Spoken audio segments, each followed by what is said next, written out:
Selamat berjumpa kembali Bapak Ibu, Saudari-saudara, umat beriman terkasih dalam Tuhan. Selamat berhari Minggu bersama para sahabat dan komunitas serta keluarga Anda. Hari Minggu tanggal 10 Mei 2026, Minggu Paskah yang ke-6 tahun A. Saya mengajak kita sekalian merenungkan kutipan Injil Yohanes bab 14 ayat 15 sampai 21. Kita mendengarkan sabda Tuhan. Dalam nama Bapa dan Putra dan Roh Kudus. Amin. Pada perjamuan malam terakhir, Yesus berkata kepada murid-muridnya, "Jikalau kamu mengasihi aku, kamu akan menuruti perintah-perintahku. Aku akan minta kepada Bapa, dan Ia akan memberikan kepadamu seorang penolong yang lain, yaitu Roh kebenaran, supaya Ia menyertai kamu selama-lamanya. Dunia tidak dapat menerima Dia, sebab dunia tidak melihat Dia dan tidak mengenal Dia. Tetapi kamu mengenal Dia, sebab Ia menyertai kamu dan akan diam di dalam dirimu. Aku tidak akan meninggalkan kamu sebagai yatim piatu. Aku datang kembali kepadamu. Sesaat lagi dunia tidak akan melihat aku, tapi kamu akan melihat aku, sebab aku hidup dan kamu pun akan hidup. Pada waktu itulah kamu akan tahu bahwa aku di dalam Bapa-Ku, dan bahwa kamu di dalam aku, dan aku dalam kamu. Siapa saja yang memegang perintahku dan melakukannya, dialah yang mengasihi aku. Siapa saja yang mengasihi aku, ia akan dikasihi Bapa-Ku. Aku pun akan mengasihi dia dan akan menyatakan diriku kepadanya." Demikianlah sabda Tuhan. Bapak, Ibu, Saudari-saudara, umat beriman terkasih dalam Tuhan. Suatu ketika, belasan tahun yang lalu, saya menikahkan sepasang pengantin. Pengantin pria seorang angkatan laut dan menikah dengan kekasih hatinya. Saat berkhotbah, saya berdialog dengan mereka. Saya bertanya, seandainya diprosentase, berapa persen cintamu kepada pasanganmu sehingga memutuskan untuk menikah? Sang mempelai wanita menjawab, 100% cinta, maka saya memutuskan untuk menikah dengan dia. Perempuan itu, kalau sudah jatuh cinta, dia memberikan segalanya, dia memberikan seluruhnya, dia memberikan total tanpa syarat. Yang mengherankan saya, saudara-saudari, mempelai pria menjawab pertanyaan saya, berapa persentase kira-kira cintamu kepada calon istrimu? Dia, karena seorang angkatan, menjawab, siap 80%. Saya kaget. 80%. Mengapa tidak 100%? Dan dia menjawab, kalau 100% cinta itu hanya untuk Tuhan, Romo. Hanya Tuhan yang bisa. 100%. Kalau saya jujur, 80%. Sisanya 20% akan saya perjuangkan dalam perkawinan. Sebuah jawaban yang mengejutkan tetapi juga sangat masuk akal. Jawaban seorang pria sejati. Jawaban yang jujur. Di balik jawaban itu ada kekhasan karakter laki-laki, yaitu kecenderungan menggunakan akalnya untuk mempertimbangkan, untuk memutuskan sesuatu. Karena itu dia menjawab, cintanya kepada calon istrinya baru 80%. Sisanya 20% akan diperjuangkan di dalam perkawinan. Itulah sebabnya, saudari-saudara, Henry Miller, seorang penulis dan pelukis Amerika, mengatakan demikian. Satu hal yang kita tidak akan pernah mampu memberi secukupnya adalah cinta. Karena itu pula Bunda Teresa dari Kalkuta pernah mengatakan, dunia ini tidak kekurangan apapun untuk menjamin hidup manusia. Dunia hanya kekurangan cinta kasih. Saudari-saudara, umat beriman terkasih dalam Tuhan. Yohanes adalah penginjil yang paling banyak menulis, paling banyak bicara tentang cinta kasih. Sehingga kadang-kadang Yohanes disebut sebagai rasul cinta kasih. Dan Injilnya, Injil Yohanes, kadang-kadang dikenal sebagai Injil cinta kasih. Yohaneslah yang menulis bahwa Allah adalah kasih. God is love. Dalam perikop Injil hari ini, Yohanes menampilkan Yesus yang dalam amanat perpisahan terakhir, dalam perjamuan terakhir, menyampaikan pesan kepada para muridnya. Jika kamu mengasihi aku, kamu akan menuruti perintah-perintahku.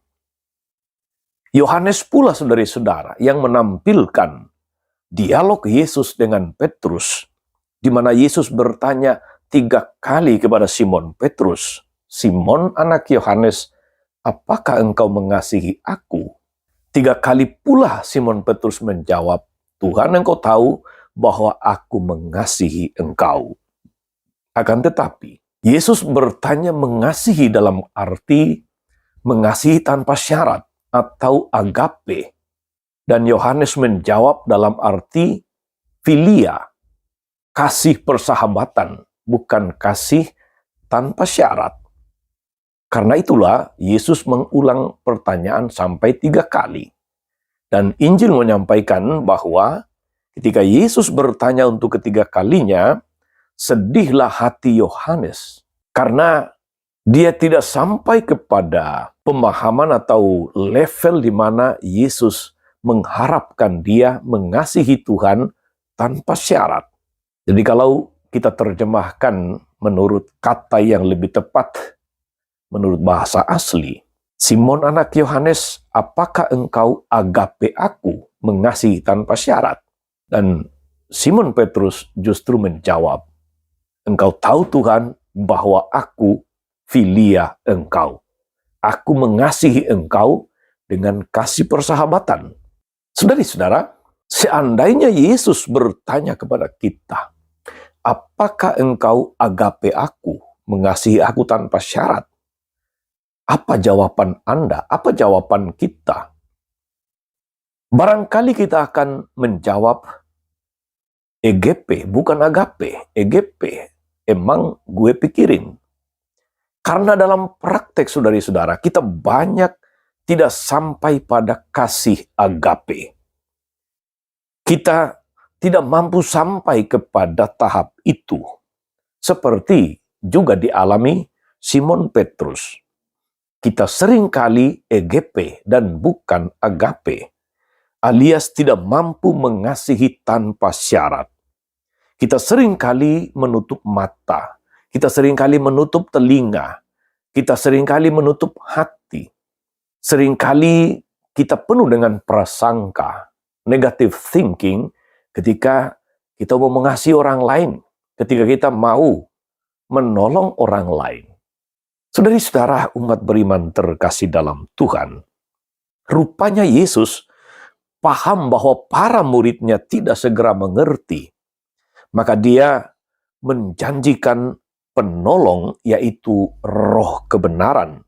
Roh itu yang akan membantu para murid, membantu para rasul, membantu kita semua juga untuk mengerti bagaimana mencintai Yesus.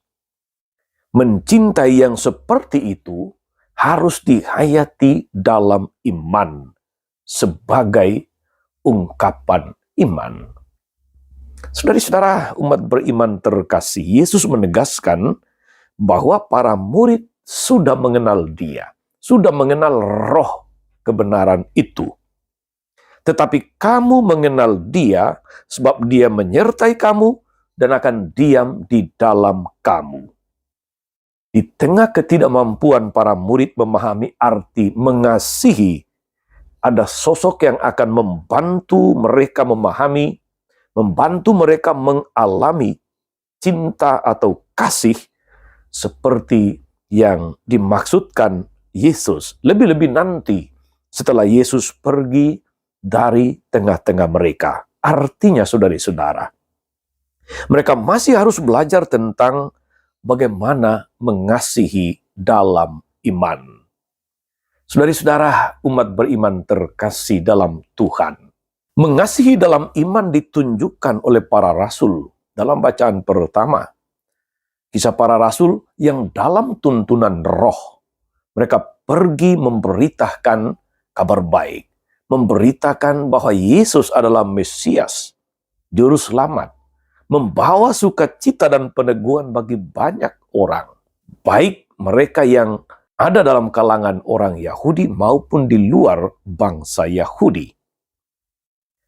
Rasul Petrus dalam bacaan kedua, dia mengingatkan jemaat bahwa roh bekerja dalam diri mereka melalui sikap hormat, melalui kelemah lembutan dan hati nurani yang murni. Dan dengan sangat bijaksana dikatakan bahwa lebih baik menderita karena berbuat baik daripada menderita karena berbuat jahat.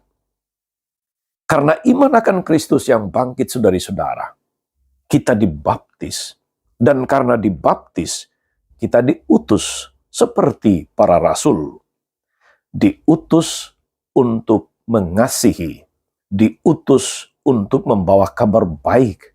Diutus untuk melayani penuh kasih. Bunda Teresa dari Kalkuta meneguhkan pemahaman kita ketika dia mengatakan ini. Buah iman adalah kasih. Buah kasih adalah pelayanan. Dan buah pelayanan adalah damai sejahtera.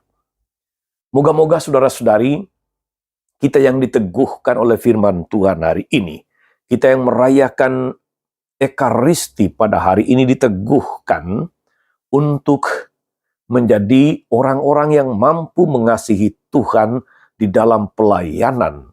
Mengasihi tanpa syarat. Moga-moga kita menjadi utusan-utusan yang melayani karena kasih dan mengasihi tanpa syarat sebagaimana Yesus kehendaki bagi kita. Selamat berhari Minggu. Tuhan Yesus memberkati. Amin.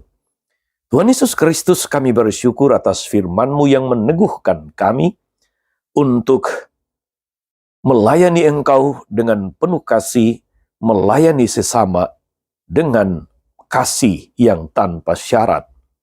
Kuatkanlah kami agar seluruh karya pelayanan kami sungguh-sungguh didorong, dituntun oleh Roh Kudus, Roh kebenaran, agar pelayanan kami merupakan buah dari kasih, dan agar buah dari pelayanan yang kami lakukan senantiasa mendatangkan damai sejahtera dalam hidup kami. Terpujilah Engkau Tuhan sepanjang segala masa. Amin. Saudari-saudara sekalian, berkat Allah turun atas saudari-saudara, atas mereka yang kita doakan atau kita janjikan doa, mereka yang sakit dan menderita, segala rencana, karya, dan pelayanan hari ini, Bapa dan Putra dan Roh Kudus. Amin. Tetap sehat, teruslah menjadi berkat.